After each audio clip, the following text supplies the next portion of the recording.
네, 첫 번째 포인트 이제 정리를 다 하셨으면 이제 두 번째 포인트도 이제 말씀을 드리도록 하겠습니다.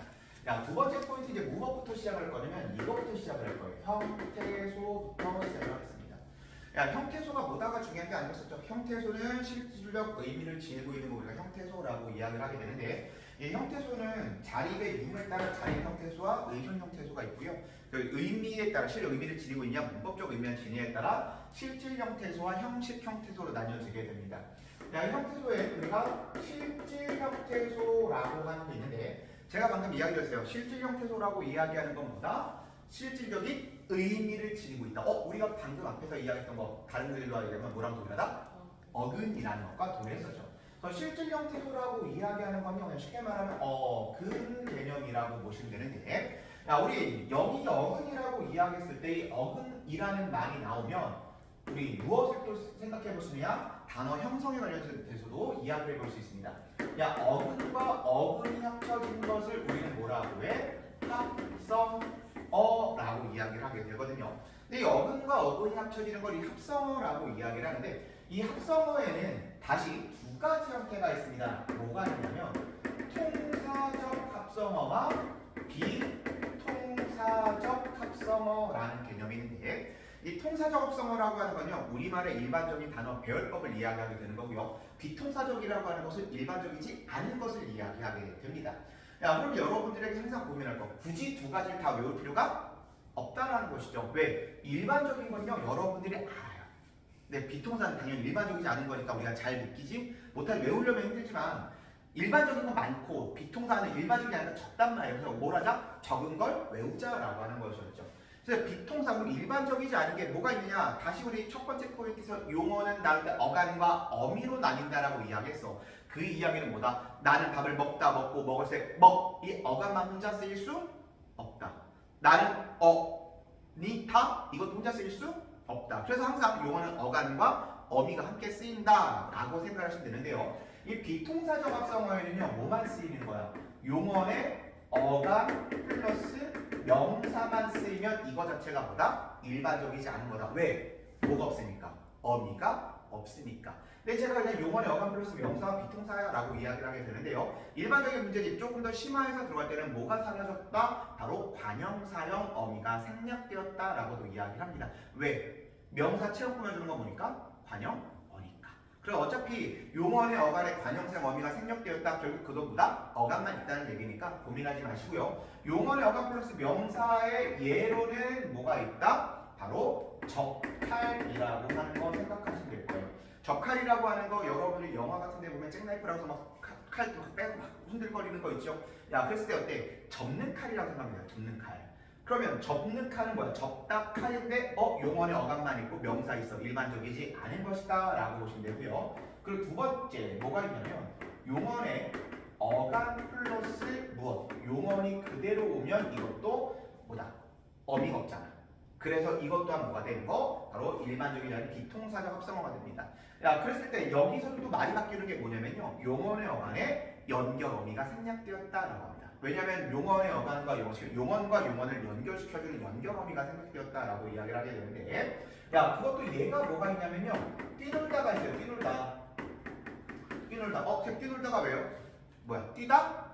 놀다. 그럼 뛰어놀다 형태가 되는데 어가 있습니까? 없습니까? 없지요. 그러다 보니까 이것도 일반적이지 않은 것이다 라고 보시면 되고요. 세 번째 뭐가 있냐면 비자립적 어근 플러스 명사가 오게 됩니다.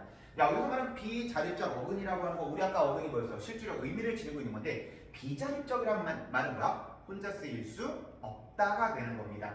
그랬을 때 얘를 제일 많이 드는 게 뭐냐면요, 여러분 산들바람 생각을 해보시면 돼요. 자, 산들바람. 그럼 바람은 명사인 건 알겠는데 이 산들이라는 게 비자립적 어근이라는 말일 거야. 그럼 이게 왜 비자립적 어근일까? 우리 이거 생각하시면 되죠. 바람이 산들산들 불어온다 했을 때 어때? 우리가 바람이 산들산들 불어온다는 얘기하지만 바람이 산들 불어온다라고 얘기하지는 않죠. 야, 그렇기 때문에 이 산들이라는 단어는요, 혼자 쓰이지 못하는 어근이란 말이야. 그렇기 때문에 이걸 우린 비자립적 어근의 명사가 되기 때문에요. 일단 여러분 어떻게 되는 겁니까? 아, 요게 비통사적 합성어구나 라고 생각하시면 돼요. 그리고 때에 따라서는 제가 방금 이야기했던 이 산들산들을 우리가 뭐야? 의태어가 되죠. 그러다 보니까 이 의태어는 부사거든요. 부사는 기본적으로 뭘 꾸며준다? 뭘 수식해준다? 바로 용언을 수식해주죠. 야, 그런데 비자리적 어근이라는 말은 우리가 다른 말로 부사라고도 해요. 야, 의성어 의태어도 뭡니까? 의성부사 의태 부사거든요. 그러다 보니까 문제집들 또는 문제에 따라서는요, 비자리적 어근 플러스 명사라는 개념보다는 부사 플러스 명사라는 개념으로 쓸 수도 있다 정도까지만 체크해 보시면 될 겁니다. 야, 그리고 일단 실질 형태소가 있어요. 그리고 또 뭐가 있었다? 문법적인 기능만 하는 형식 형태소가 있었다라고 이야기를 하게 되죠. 야, 형태소는 형식 형태소가 문법적 기능만을 하게 되는데요. 이 형식 형태소에는 몇 가지가 있다? 바로 세 가지가 있습니다. 그 세 가지가 뭐였어요? 조사, 접사, 그리고 이렇게 이제 세 가지가 나타나게 되겠죠. 야, 그런데 조금 전에 우리 포인트 첫 번째 잡았던 게 뭐냐면 조사는 주로 무엇에 붙는다? 체온에 붙는다. 이거부터 이제 시작을 하는 건데 이 조사는요, 여러분들 또다시 종류가 세 가지가 있습니다. 이게 문장에서의 일정한 자격을 나타내주는 뭐가 있어? 바로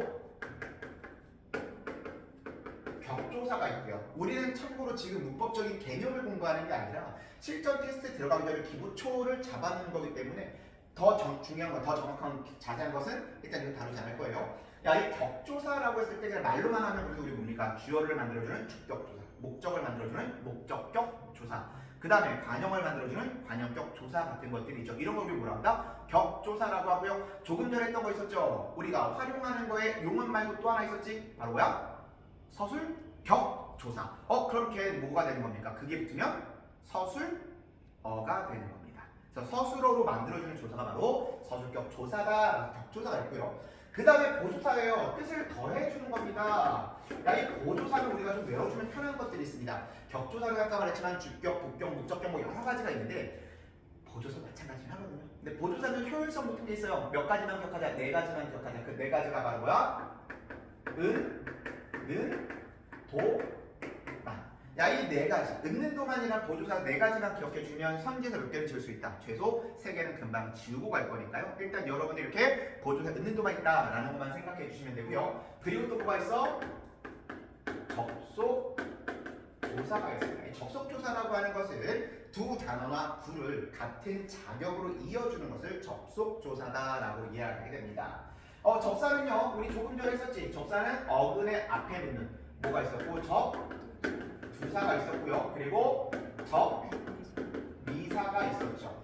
참고로 여러분들이가 잠깐 여기서 뭐 했어? 어근과 어근이 합쳐지는 것은 뭐다? 합성어라고 이야기했었죠. 이 접사는요, 어근과 접사가 합쳐지면 우리 이걸 뭐라고 한다? 파생어라고 이야기를 하게 되는 부분이었습니다. 그래서 접두사는 뭐가 되는 거? 우리가 다른 말로 접두사 붙어서 된 단어를 접두 파생어라고도 이야기를 하고요. 전미사가 붙어서 된 단어를 우리 뭐라고 한다? 전미파생어라고 이야기를 하죠. 그래서 방금 전에 했던 꿈 1과 꿈 2 했을 때 꿈 1 뭐였습니까? 명사 파생 전미사가 붙어서 된 그게 뭐야? 전미파생어. 꿈이라는 단어가 전미파생어가 된다는 식으로 연결해 볼 수가 있겠죠. 야, 그 다음 어미예요. 이 어미는요, 다시 두 가지로 나눌 수 있습니다. 뭐로 나눌 수 있냐면 어말어미와 그리고 어말어미 앞에 붙어있는 선어말어미로 나눌 수가 있을 거예요. 야, 여기서 어말어미와 선어말어미라는 용어에 대해서 잠깐 설명을 드리면 이거예요. 보, 시, 다. 우리가 일반적으로 보다라는 단어만 이야기를 하게 되면 이 보가 뭐가 되고 단이 되고 다가 미가 되거든요. 그런데 시였다라고 했을 때요, 이런 식으로 늘어졌는데 이 시 자체가 뭐냐면 얘네들도 어미가 됩니다. 야, 그러면 이 단은 뭐냐면 단어의 어디에 끝에 있는, 그래서 단어의 끝에 있는 어말어미라고 이야기를 하게 되는 것이고요. 시와 어는요, 어말어미 어디에 앞에 있어요. 그래서 뭐가 되는 거? 선자 써서 선어말어미가 됩니다. 그래서 선어말어미에는 종류가 원래는 세 가지 형태를 이야기하는데 시험 문제는 보통 두 가지만 이야기할 거예요. 시, 보통 여러분들이 고등학교 1학년까지 공부하는 겁니까? 주체, 높임, 선어말, 어미라고 이야기를 하죠. 그래서 선어말 어미에는요 높임 선어말 어미가 있고요. 그리고 우리가 또 뭐라고 썼습니까? 과거 시제 선어말 어미를 썼죠. 그래서 시제 선어말 어미가 있다라고 정도만 체크해 주시면 될 겁니다. 뭐 당연히 높임 같은 경우에는 높임 선어말 어미, 주체표현 시제는 과거, 현재, 미래 시제 선어말 어미를 체크하시면 되겠죠. 야, 그 다음에 또 이제 여러분들이 체크할 게 뭐냐면 이제 어말 어미예요. 야, 이 어말 어미의 종류에는 세 가지가 있습니다. 뭐가 있냐면요. 일단 첫 번째 종결 어미가 있어요.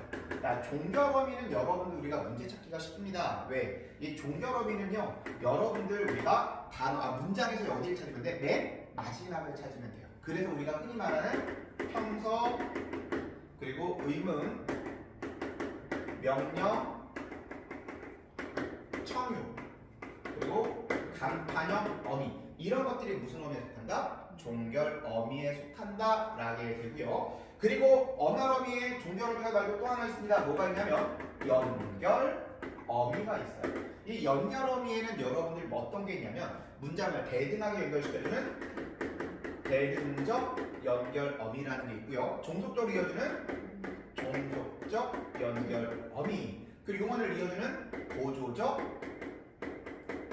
연결 어미라는 것이 있습니다. 그리고 또 조금 전에 했던 꿈을 꿈이라서 꿈 두 번째 기억나십니까? 그게 명사형 전성 어미라고 했었죠. 야, 동사나 형용사를요 어떤 거 스타일을 좀 바꿔주는 거예요. 성격을 바꿔주는 어떤 어미가 있다? 전성 어미가 있습니다. 그런데 이 전성 어미는요 여러분들 좀 중요한 포인트이기 때문에 기억을 따로 해주면 도움이 될 거예요. 그래서 일단 이 전성 어미는 제가 빼서 정리를 한번 또 해보도록 하겠습니다. 이 전성 어미는요 종류가 5가지가 있습니다. 뭐가 있냐면 명사형 전성 어미가 있어요. 조금 전에 공부했던 꿈이, 그게 뭐였어?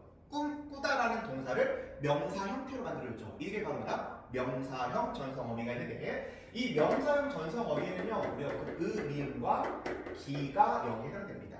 명사형 전성 어미고요. 그리고 또 뭐가 있어? 동사 형용사를 체어를 꾸며주는 관형사 형태로 바꿔주는 거예요. 관형어 형태. 그래서 이게 뭐라고 우리? 관형사형 전성 어미라고 이야기를 하게 됩니다. 이 관형사형 전성 어미에는 뭐가 있냐면 을이을,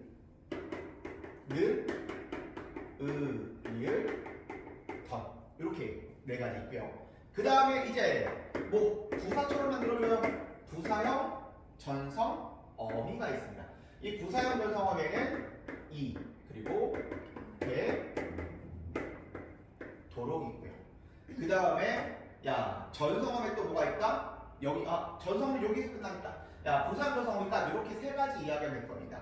야 전성어미 이렇게 명사형 전성어미, 관형사형 전성어미, 부사형 전성어미, 요것만 명확하게 기억하시면 도움이 되실 거예요. 그래서 일단 여러분 전성어미들을 기억을 해주시면 도움이 되는 게 뭐냐면 바로 우리 문장의 짜임과도 연결이 돼서 정리될 수 있어요.